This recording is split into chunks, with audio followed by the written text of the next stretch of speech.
Hi, and welcome to Street Fight Politics. Why Street Fight Politics? Because Republicans really, really, really deserve an ass beating.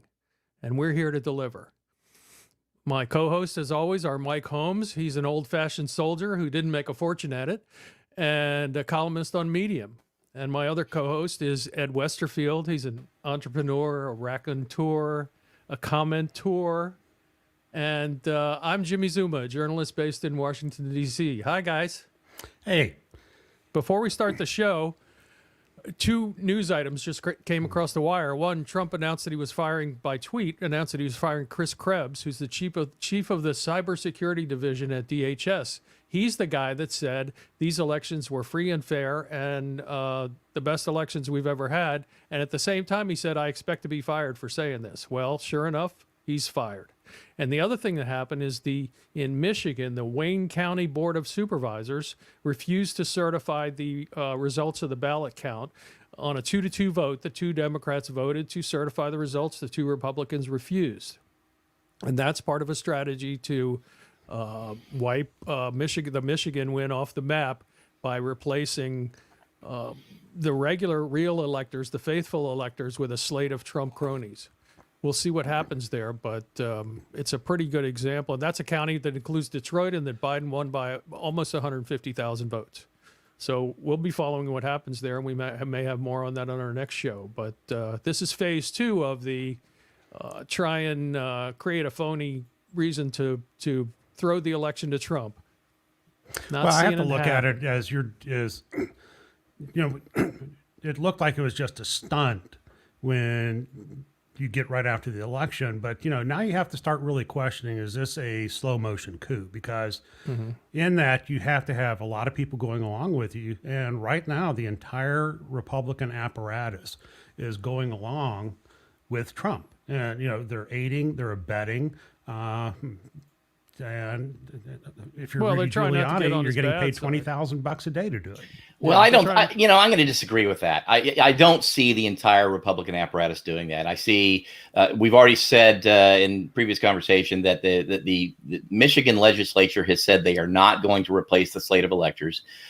You've got the Georgia Secretary of State, who frankly is maybe the unsung hero in this right now, and that he's standing fast against his own party and taking the slings and arrows of it, and he's going to do the right thing. And we'll talk about that more later. Yeah. But also, most of the other states where they were expected to try this tactic have refused. Arizona being one has announced that they won't do it.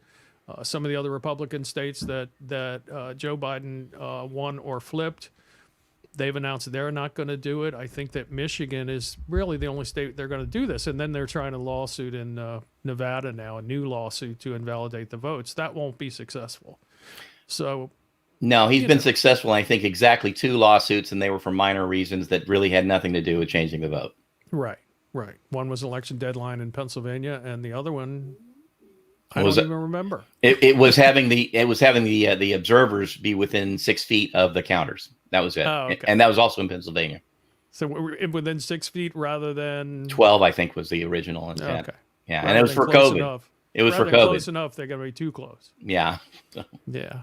Well, that's kind of the lay of the land today. That's why I say Republicans really, really, really deserve an ass beating.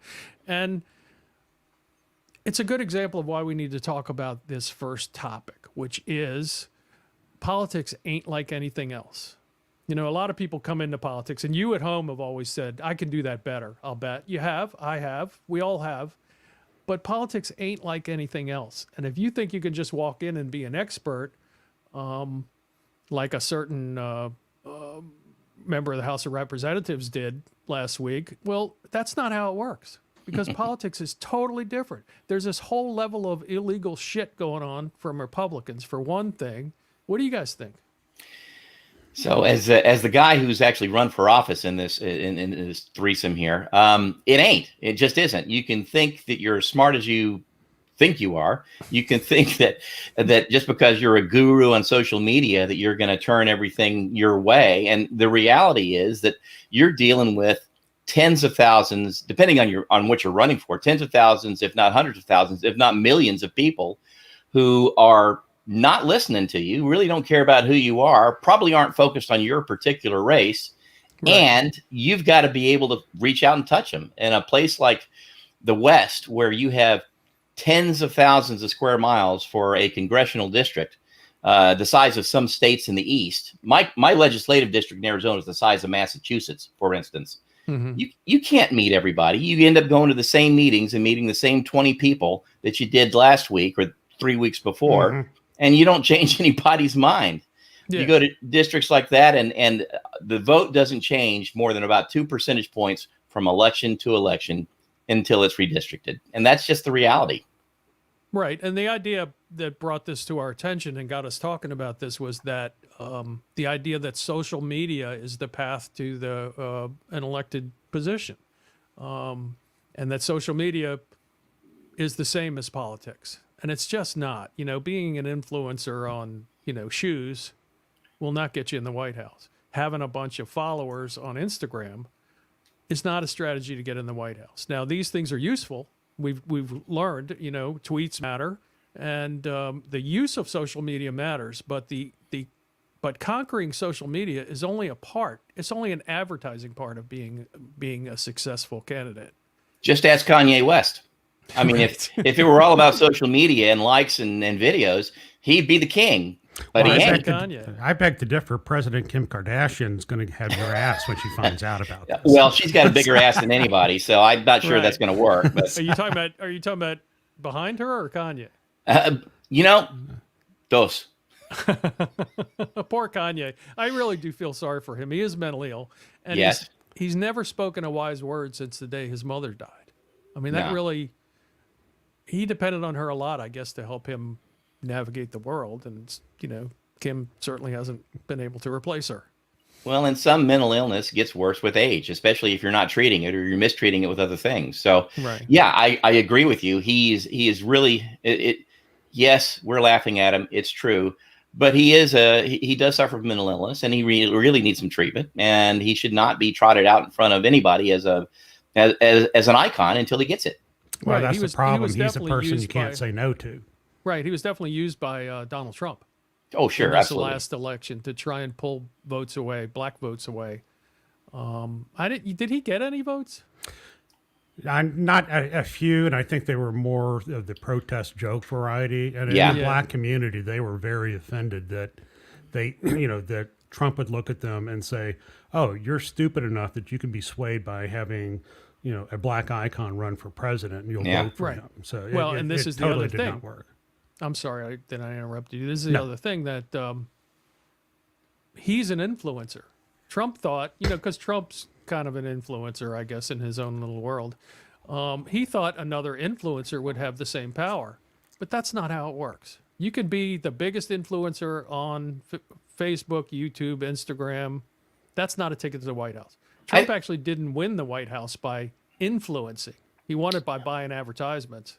As dumb as we think the electorate is sometimes, and yeah, they can be swayed. They have been. At the same time, they're not so stupid as to not be able to compartmentalize and say, just because this person is selling makeup or records or whatever, I don't want him to be my president. That doesn't mean anything. And I think that's what we have seen here. Well, they sort of said the same thing about a reality show TV star. Yeah. Yeah, well, I think that- Yeah. But look at what he was portraying in that reality show. He was portraying a successful business, multimillionaire, billionaire tycoon that, knew how to run things.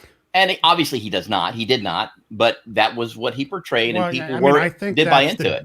I think that's the danger going forward is that, in our generation, we certainly look at it that social media is not the be all and end all. But if you go down, under 35 and definitely under 30, social media is pretty much the only way they communicate now. Right now, I mean, Kanye West points out to what Jimmy was saying is that being a huge social media influencer does not translate into votes. And the real thing is that politics is no longer about selling a message. It's about selling yourself. And Right. You're right. Trump sold himself as a successful businessman that could come in and fix problems. And even though he lived in a gold gilded apartment with a gold toilet, that somehow the people in Wayne County, Kentucky would think that he felt their pain, and Right. he sold it. He did it. Well, he sold himself on that show, and I don't. There was such a clear dividing line in Trump's election between people who believed that bullshit and people who didn't. Well, and what we found out 4 years ago was, it was so many factors that elected him, but not the least of which was that the Democrats just didn't show up. They thought Hillary had it locked in. No one really believed, including himself, that he was going to win. So people figured, why bother? And they learned their lesson. They showed up this year, and that's the big difference. Amazingly, Trump still made 4 million more votes this year than he did 4 years ago, but he was still outvoted by people who got off their ass, got involved. And oh, by the way, let's give kudos to Generation Z, who actually showed up and did what they needed to do. Yeah, I agree with that. And I think that they're very thoughtful voters too. The other lesson, and I keep telling people this, and I don't know why it's not more obvious, but every election we learn. We learned with Barack Obama, we learned with Donald Trump, and we learned in this election is black people are the kingmakers in the Democratic Party. Yeah. If you want to win, you have to turn out black people. You have to excite them. Hillary didn't excite them, and she got tarred with that whole crime bill thing that made people stay home. New York Times has really interesting. Go ahead. I'm sorry. Barack Obama was elected by a strong black turnout, and Joe Biden was elected by a strong black turnout. So if you want to win an election, black people are the kingmakers. That's the place to look. And, Biden is already, operationalizing that in his choice of people he's putting in his administration, and we're in his campaign, which is about 40% people of color. So we'll post this on our Street Fight Politics page tonight, but there is a really good New York Times article on the breakdown of the votes in Georgia, as we know so far. Obviously, there's still more votes to be counted or assessed or whatever, but it actually shows what's happening or what has happened, and that's exactly what it did. The black population showed up, the youth showed up, and even the Hispanic showed up, and it was obviously a huge turnout by the white, college-educated, and soccer moms, to say, right. Use that term, that got Trump out and turned that state blue. It's not solid blue. It may flip back. We're going to find out here in a bit, but right now, Trump lost. Right. And here's the thing, lower education white people are the majority in Georgia. Yes. They're, the people of color and white people with college educations, and liberals are smaller, less than 50%. I guess not anymore, but that's always been a tough road to climb because you put all the others together, and they were never able to equal more than 50% of voters until this election. Yeah, the difference those demographics usually don't pivot on a dime. The difference between Georgia, Alabama, and Mississippi is Atlanta.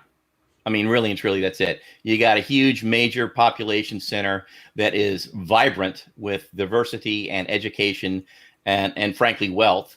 And they saw the bullshit for what it was, and they showed up. And then you've got the other minor population centers of Macon, Augusta, Columbus, even, which, by the way, is a military town. So think about that.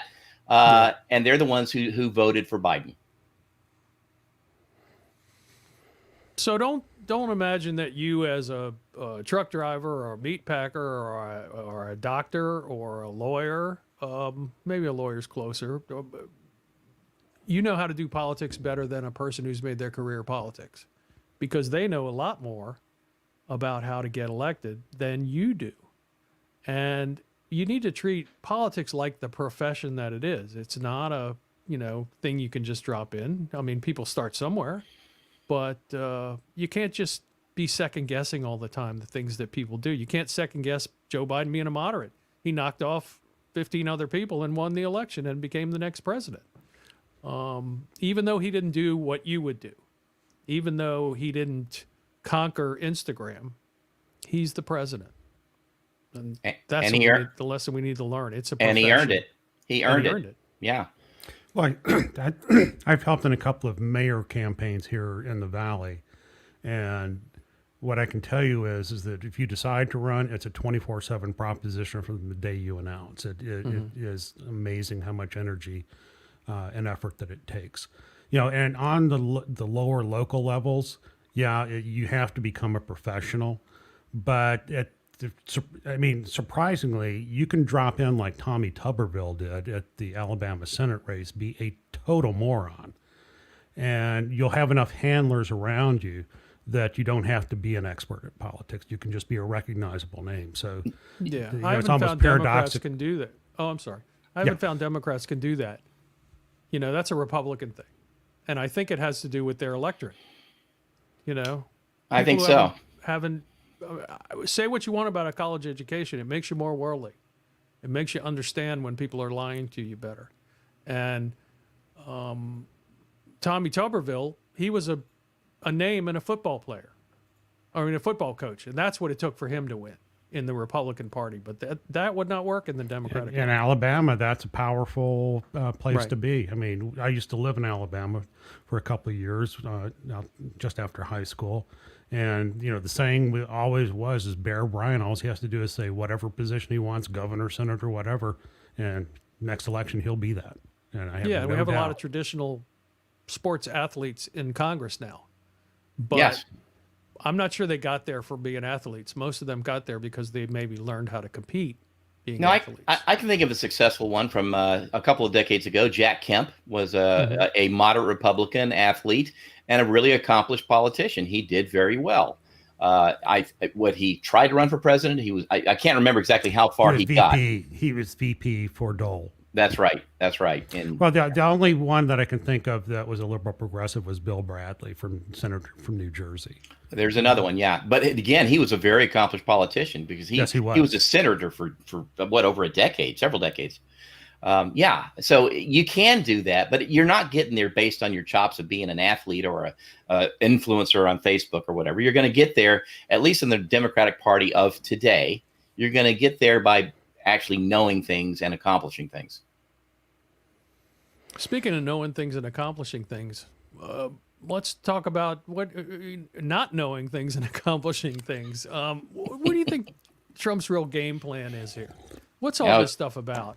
Okay, so this is me going on here, and I published a couple of things recently about him wanting to cut and run. But aside from that, what you see with all of this obfuscation, all of these court processes, he really is, more than anything else, just trying to throw aspersions and cast doubt on our democratic system.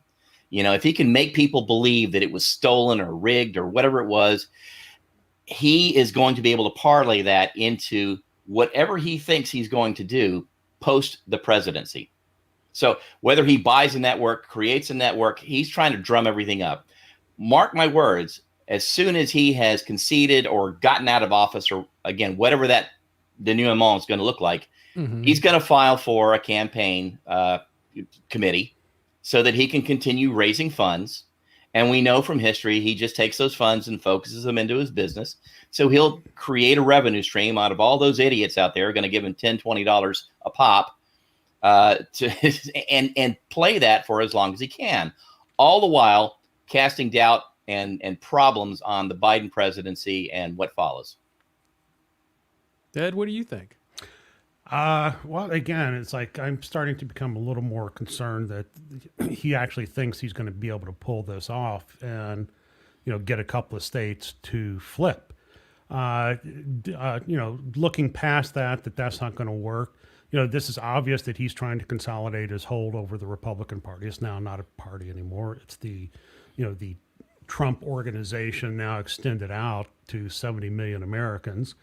You know, he's already started to threaten politicians who aren't going along with, his program now. I mean, he's already threatened the governor in Ohio. You know, he's fired the cybersecurity chief tonight. And, my guess is that he's going to be just as ruthless afterwards and coming into primary people he doesn't like, as long as he's not in prison, which I think that he's going to be having a lot of his time taken up with civil litigation at the very least. And really, the big overriding question is do you go after this guy criminally? I think the big question is, if you go to jail, does your Secret Service detail go with you? Well, so news flash today was that Biden is not a fan of the idea of pursuing endless government investigations into Trump after he assumes the presidency, because he just doesn't want his presidency bogged down with that. And I see the wisdom of that, but also I honestly believe deeply that Trump has to be prosecuted. If we can find the crimes, we should prosecute that crimes. And a pardon like Ford did with Nixon will just perpetuate this kind of behavior. We need to put our foot down as a nation and say, no, we're not doing that. We're not having that anymore. Well, I think that from a strategic standpoint, I think Trump actually may be doing us a favor by pardoning himself, or, doing the Jedi move and resigning with 10 seconds left to go in his presidency and having Pence pardon him in that 10-second window. Because once he's not at risk federally, then state of New York has got free reign, and those guys are going to go after him because, Biden can call these guys, say, hey, guys, hold off. And it's like, hold on, this is stuff that predated the presidency. We were pursuing it before he announced that he was going to become president. We had to put it on hold because he became president. So, I actually look at it that a pardon would actually do us a favor, because then, you take all the political witch hunt ramifications out of the, federal pursuit of a criminal trial, and let New York State, swing the bat. I agree with you, Ed. I mean, if you look at it, let's just say that federal prosecution is 50%, state prosecution is 50%. If he gets himself pardoned by Pence, that's half the legal issues he's got to fight. He can focus on the one, and he can focus his costs on the one. So he is that smart enough of a businessman to figure that out if he can get out of his own way egotistically. And I think he's going to do that. Again, it's on our page, folks. You can go take a look at it. But the reality for me is that Trump would make a very smart move by resigning, having Pence be VP for long enough to pardon him, and bugging out of town to someplace like Brazil where he can't be extradited, and then running his empire and his next campaign from afar. Please remember, he can still run in 2024. There is nothing that prevents him. Even if he were impeached, he could still run in 2024. Even if he were in prison, he could run. Absolutely. And it's been done more than once in U.S. history. Right. Well, now, nobody's ever won, but... No, not even close. Here's what I think he's up to. I think it's more complex than maybe we are looking at it. I think there's several things going on. I think, one, Trump is trying to throw doubt on the election so he can hang on to his voters. And, one of the big things about Christianity is persecution. Christians, even though they've been the dominant culture here in the United States for probably from the beginning, still think 400 years. To still think of themselves as persecuted people, and that's especially true in the South. And part of Trump's brand, to hang on to his brand, two things need to happen. One is he needs to convince people that he was cheated out of it, and the other is he needs to play the persecuted person that is so familiar to Republicans in the South. So that's one thing he's doing. I think all of the lawsuits that he's filed up until today have been about one single thing, which is raising money. He created this phony legal fund that, if you read the small print, you realize it's not a legal fund at all. But he raises money that way. And then when the limits of that happened, when the fundraising started slowing down for his legal defense fund, well, on Monday, they dropped all the lawsuits. They dropped, four quote unquote citizen voters dropped their lawsuits the same morning in 4 different states. So I think that's him trying to preserve the cash. So one, he's trying to promote that he is a victim, and that will allow him to still have resonance with his followers. The second thing, that was fundraising. And then we're seeing the third thing, which is a real attempt to overthrow the election that I think will be unsuccessful. I'm 99% sure it's going to be unsuccessful. And I've been optimistic about Biden ascending to the presidency all along. This is just that last ridiculous piece of them grasping at straws. And I think you're right, Jim. It is more about the show and trying to keep his followers so that they'll continue to send in their $5 and $10 donations and fund his retirement. Yeah, because frankly, especially, Republicans don't hate their losers, don't, throw away their losers like Democrats do, but nobody likes a loser. I mean, the idea that you have the same amount of power after being a loser that you had when you were a winner is foolish. You know, it's just not the same. And over time, people will drift away from him. I don't think he's going to run in 2024. Of course not. He's going to be 78. No, he won't. I agree with you. And I think if he ran, he wouldn't win. I mean, his brand is too tainted. If you think about it, a run for him in 2024 would be like Ross Perot running again in '96. I mean, it's just not going to happen. He's already lost, and yeah, there's going to be some bitter enders that are going to be out there for a couple of years until everyone else in the country is laughing at them, and they'll slowly drift away and pretend like they never knew him. Right, and right now the Republicans are afraid of him, but once he's out of office, he's got no power. That goes away in drips and drabs. And you can see that he's still got Twitter though, and he's still, he's going to lay claim to 70 million followers. Yeah, but you can see it right now. The media finally, 5 years later, got smart. They're not paying him any credence. They're just ignoring him. He can babble all he wants to on Twitter, and he can say what he wants to when he's on camera. But other than that, they're just cutting him off, and he's not getting the headlines anymore. It's all about Biden, transition, and COVID. Yeah, I mean, he'll fall out of the limelight some. He'll try and, he's going to try and break in whenever he can. But at a certain point, it's going to look like trying to break back in. There's only so much. Well, I think you're right. I'm wondering if it's time to talk about what he's trying to do down in Georgia or not trying to do down in Georgia. Yeah, I think we should talk about Georgia.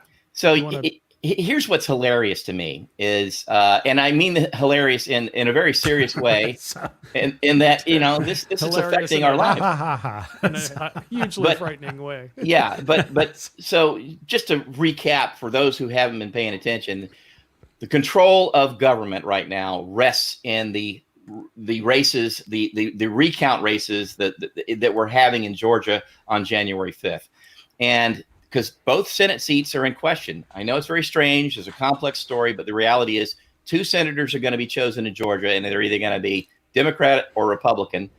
And right now, there are enough votes in play that it could go either way. It's going to be very close, regardless of how you play this thing.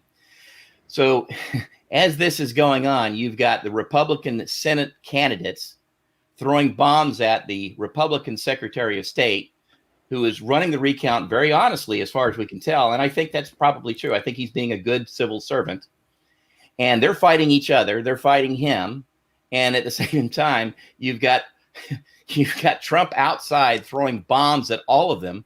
And I'm going to say the reason is because he doesn't want any Republican to win in Georgia if he can't win in Georgia. So, I mean, this is just a shit show from the get-go. And it's fun as a Democrat to watch this, and as a social scientist to watch this and go, well, this is really going to be interesting. Yeah. Go ahead. When somebody's trying to commit suicide politically, don't stop them. Yes. Well, let me just lay out the timeline of this for everybody. Let's first talk about the election, and then the previous election, then we'll talk about the special election. In the previous election, about a week ago, the 2 candidates that will be running in the runoff, the 2 Republican candidates that will be running in the runoff, Doug Collins and Kelly Loeffler, both attacked the Republican Secretary of State and said he should be fired or he should resign. Now, they never came right out and said it, but what the point they're trying to make is he should do that because he was not sufficiently successful at holding down the vote of people who weren't white Republicans. He wasn't a big enough crook. He wasn't a big enough crook for them. They thought he should have done a better job of voter suppression than he did, and they called for his ouster. And then right after that, the Donald Trump campaign asked for a recount in Georgia, asked for a hand recount, and he complied. He said, we're going to hand recount all 5 million of these votes. It's going to take a few days, but we're going to do it. And insiders know that, been seeing what the poll watchers are finding, or the vote count watchers are finding, realize that that's not going to change the election. So now Trump is disparaging the recount as a phony, fraudulent recount. He loses twice. Right. Yeah. I mean, how bad is that? And historically, I think the largest number of votes a recount in modern history has changed is like 305. not 12,000. I heard the average was 188. Yeah, That- it's I less think than it's the average. 200. Yeah. It's less and than I think 200. that this will be something along those lines, and I think it may change in the direction they don't want, and that's why Trump has started disparaging the recount. Now, there's this new wrinkle in it, which is the Secretary of State in Georgia announced that Lindsey Graham had tried to get him to suppress the vote, to try to give him a strategy where he could stop legal votes from being counted. And the Lindsey strategy Graham, goes that like- paragon of legal virtue? Yeah, Really? jerkwad. Yeah. Jerkwad Lindsey Graham. He's a United States senator, not from Georgia. He's from South Carolina. And he called up the Georgia Secretary of State and said, hey, man, here's an idea. Why don't you see if, how many of the signatures don't match on the signature envelopes? And then if it looks like there's a lot of them, just refuse to certify the election results for the county that includes Atlanta. So now we're talking an interstate felony because he used a Right. communication system across state lines in the Right. commission of a felony. That's 10 to 20 years in Yeah. a federal prison. This is a if real anybody according- gets caught doing it. According to Uncle Lindsey, according to the Secretary of State, there were witnesses in the room too. Yes. Ooh. Yeah. Yes, and one has come forward, but he's non-committal. But he basically confirms the details of the conversation and that the conversation happened, but he's non-committal about. Oh, I can see how people could take it differently, Yeah. which is sort of the wimpy Republican approach to this. He's Well, still considering not- his boss is getting death threats, I can see why he might be a little shy.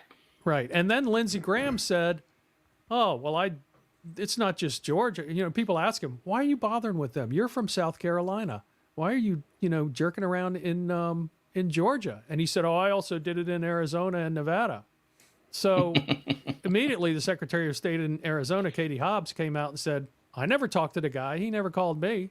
And the Nevada Secretary of State said he never talked to me. And then he changed his tune and said he talked to Doug Ducey, the governor of Arizona, who's now on vacation. But that guy hasn't made a statement either. Where in the world is Doug Ducey, I wonder? So I have Nobody no knows idea where he is. He's Somewhere off the else. radar. They can't, the Republicans in the legislature can't even find him. I have I think- inside information on that. I think he found Jimmy's abandoned missile bunker down in South Arizona. Well, if he's not findable, then Secretary of State is the acting governor right now in Arizona. And insiders in Arizona have also told me recently that Doug Ducey's plan is to run for president in 2024, which I think believe is that to be true. laughable. Please do that. I think it's laughable, but I've said he's either going to run for Senate or the presidency, and we'll see what happens. But I've said that for years now. Well, I Right. think that was the strategy by putting McSally in. He didn't want to have to give up the last couple of years of his governorship and leave early. Right. So he put a weak, beatable candidate in that if she did win, he could primary.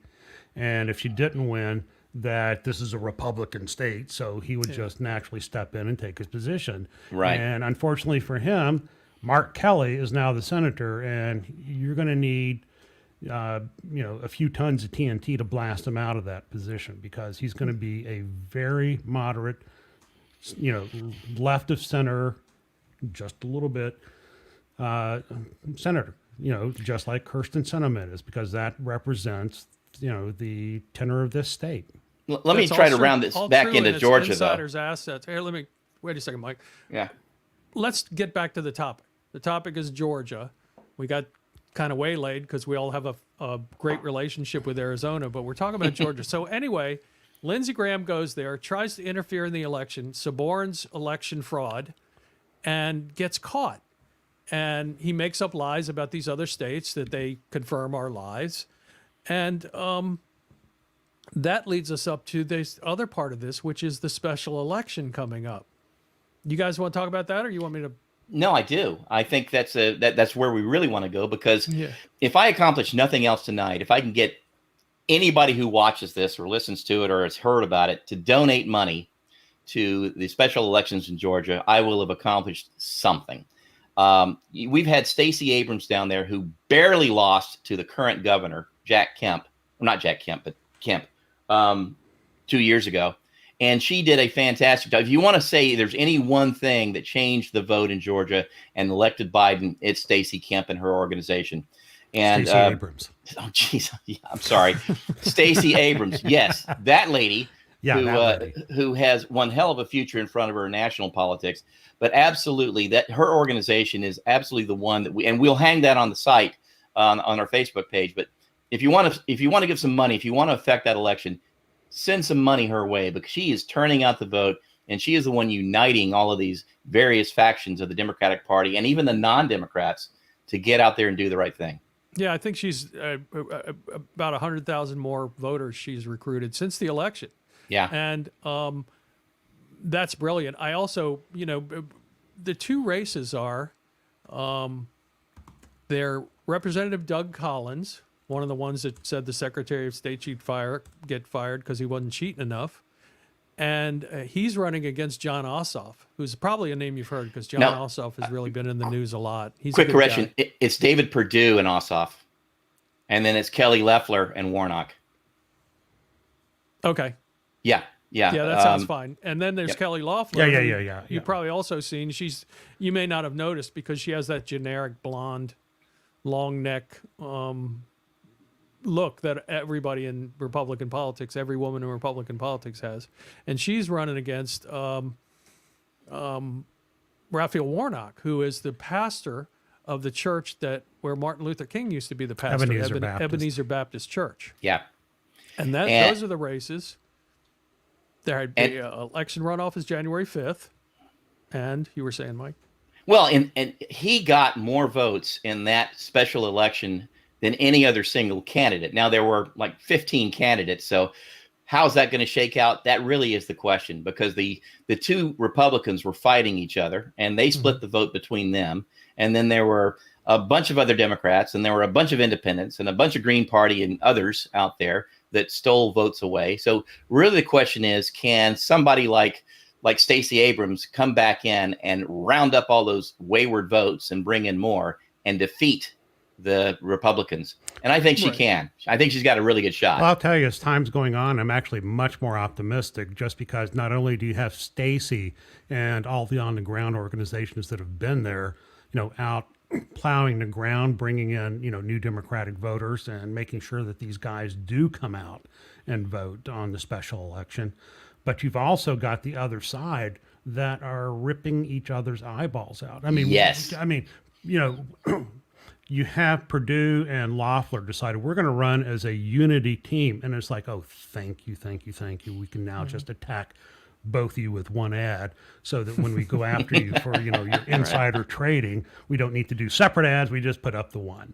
And so I look at that as, realistically, how do we suppress the Republican vote? How do we make them not want to come out? I do not want to get into voter suppression on any level. Well, I'm using that as a... it's a careful thing. You're not doing it where you're making it, but it's like, crap, I'm not going to go vote. I think that's where the magic of Trump throwing shit bombs in from the outside, it really helps, because if you are a Trumpista in Georgia and you see this going on, and you see Trump attacking the candidates, and you've already lost, why show up again? I mean, it might be one of those situations like we had in 2016, where it's like, why bother? Nothing's going to change. I'm just going to stay home. Instead of having 4 flags on your truck, you just put one up because. And the thing is, what you're both talking about is reduced enthusiasm. Yes, it's not really. Yes, okay, that's actually the term I was going for. Not suppression. How do you reduce the enthusiasm? Thank you, Jimmy. By their infighting, which nobody ever likes that. When the party has infighting, nobody ever likes that. That's one of the problems the Democrats often have. And I just want to say, as we're winding this up, I just want to talk about, Mike's idea to give to Stacey Abrams' organization is brilliant. I can't remember the name of it now, but I think you also need to give to these candidates. And remember that she can bring the voters, but they need to win the election. So they need your money too. If you can give to all three, that's great. If you can only pick one, that's great. Pick the one you like. But if you can give to all three, then you're really helping to save democracy. Now, the thing we haven't mentioned is if both of them win, Democrats control the Senate. Yeah. That's the big prize. And that's why Georgia is the center of the political universe now, because it'll decide whether Republicans or Democrats control the Senate, whether Mitch McConnell is in charge or somebody better. And if Mitch McConnell is in charge, and the Republicans hold a majority, then we're going to have at least 2 more years of frustrations, just like Obama faced, where McConnell can say no when they were the party of no. And we've really accomplished not that much if we lose the Senate. But getting rid of Trump was a big thing, but that's right. We won't accomplish much legislatively. We won't be able to reform the Supreme Court. We won't be able to pass laws against voter suppression. We won't be able to do any of the things, health care, the environmental things that can't be done by executive order. All of our agenda items get stymied by one guy, Mitch McConnell. Yeah. And if we win these races in Georgia, boy, there's going to be some party time. Yeah, honestly, if we win the races in Georgia, McConnell gets fired. He is no longer majority leader, period. I'd pay to see that. Well, yeah, and he gets fired pretty much the second that the both elections are confirmed. They take office right then, because everybody else that's been confirmed is going to be taking office the first Monday back after the first of the year. As soon as that count is certified, they're going to be in. That's basically going to be on Inauguration Day. And it'll be a 50-50 Senate with Vice President Kamala Harris casting the tie vote. She's going to be a busy woman, I hope. Yeah, I'm sure she's going to be very busy. So that's why you need to get interested in Georgia. That's why you need to think about these other elections. And that's why you need to, really understand that you're not a professional. You need to rely on the professionals to do it. Rely on the Stacey Abrams of the world. Rely on this guy, Brad Raffensperger, who's the Republican Secretary of State, to be an honorable man. Rely on Chris Krebs to tell you the truth about the election. And you need to support these people whenever they're being attacked or whenever they're, running for election. Well, here's one other thought that I want to add in, is that there is no U.S. Senate election that is not a national election in all 50 states, because it doesn't matter where that senator comes from. They're one of 100 votes. And so their vote can affect you in Oregon or here in Arizona or in D.C., whatever state, on an issue that they know nothing about, but it still can cancel out a vote of my senator. And so if you want to look at why would you give money to a senator that doesn't directly affect you, it's because they do affect you. Absolutely. So if, even if you just give $5, that still counts a ton, because every time they come in, they get to put up on their stats to show that, we've got widespread support. And, it's more valuable to have $205 donations than one $1,000 one. It's still $1,000 either way, but it's like, to have 1,000 people that you've now got contact with is far more valuable. Absolutely. I mean, that's the whole deal right there. And basically the bottom line on what Ed is saying is that 49 seats in the Senate are worth nothing. Unless you have 50, preferably we'll get to 60 sometime in the next few decades. But unless you have 50, you have nothing. Yep. And so they let's bring those people across the finish line. Jon Ossoff and Raphael Warnock, Reverend Raphael Warnock. Let's bring them across the finish line. Let's make it happen for them. And Stacey Abrams is recruiting voters. Send her money. Send some money to Jon Ossoff. Send some money to Reverend Warnock, and we can have a Senate that allows us to go forward with the changes that we want to make for this country. And we'll put those links.